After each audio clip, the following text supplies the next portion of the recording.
mencoba menjelaskan atau memberikan sedikit arahan ya kepada Bapak Ibu sekalian bahwa bagaimana cara kita memperlakukan disabilitas ya.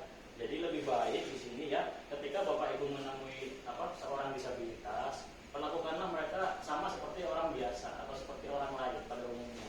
Kenapa? Dengan cara seperti itu seorang disabilitas bisa merasa dirinya dihargai ya, bisa merasa dirinya ada di dalam masyarakat tersebut. Nah, jadi tidak boleh ada diskriminasi, apalagi dikucilkan, ya, itu tidak boleh. Karena sama manusia harus saling menghargai, ya. Nah, seperti itu, mungkin seperti itu. Nah, selanjutnya saya akan mencoba memperlihatkan flip chart ya di sini, flip chart 3 ada jenis-jenis disabilitas. Nah, yang pertama disabilitas fisik. Mungkin Bapak Ibu ada yang tahu apa itu disabilitas fisik?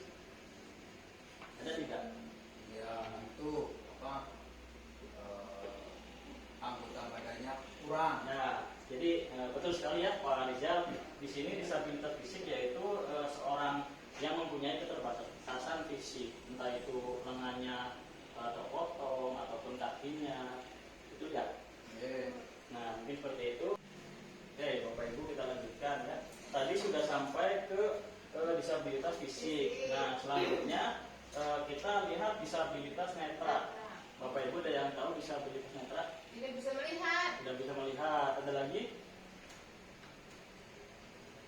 Ya, mungkin itu saja cukup ya. Nah, sementara itu dulu. Nah, di sini disabilitas netra ini yaitu keterbatasan melihat atau daya panca inderanya, jadi tidak bisa melihat. Di sini ada tingkatannya ada beda-beda, ada yang tingkat sedang, ada yang rendah, dan ada yang tinggi. Ketika sedang ya berarti masih bisa melihat tapi remang-remang misalkan seperti itu ya. Jadi, nah sementara kalau tinggi ya berarti dia sudah buta, ada mengalami kebutaan. Selanjutnya di sini ada disabilitas mental. Mungkin kalau mental ada yang tahu ya Bapak Ibu ya, agak gimana gitu ya. Kalau mental itu disebutnya mungkin di sini maaf ya, jadi agak gila seperti itu. Jadi keterbatasan mental ya, karena orang yang mengalami keterbatasan mental inilah yang harus kita perhatikan. Jangan sampai kita memperlakukan mereka seperti ya misalkan seperti binatang ataupun bukan seperti manusia, itu sangat salah sekali. Nah, lalu ada disabilitas rungu wicara. Ada yang tahu Bapak Ibu? Rungu wicara. Tuli, ya betul. Ada lagi?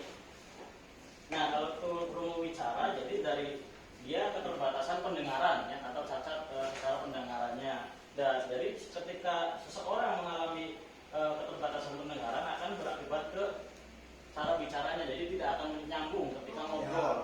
Ya, jadi ketika mendengarnya saja tidak jelas, jadi pasti responnya pun tidak akan seperti yang diinginkan, seperti itu. Lalu ada juga disabilitas intelektual. Nah, di sini disebutnya Down syndrome. Nah, Down syndrome ini jadi daya tangkapnya ya ketika mengalami disabilitas intelektual, jadi daya tangkapnya yang kurang, sangat kurang. Contohnya ketika nanti dia masuk sekolah tidak akan bisa masuk ke sekolah umum, harus dengan masuk ke sekolah khusus karena memang ada keterbatasan dalam daya tangkapnya terhadap sesuatu. Nah, mungkin seperti itu ya Bapak Ibu. Nah, selanjutnya ketika kita melihat seorang disabilitas yang sudah saya sampaikan tadi di awal, nah mungkin Bapak Ibu harus ingat, jadi jangan sampai ketika melihat disabilitas kita malah mencampakkan atau membiarkan saja. Jadi seperti tidak dianggap, itu sangat sakit sekali ya Pak Rizal ya.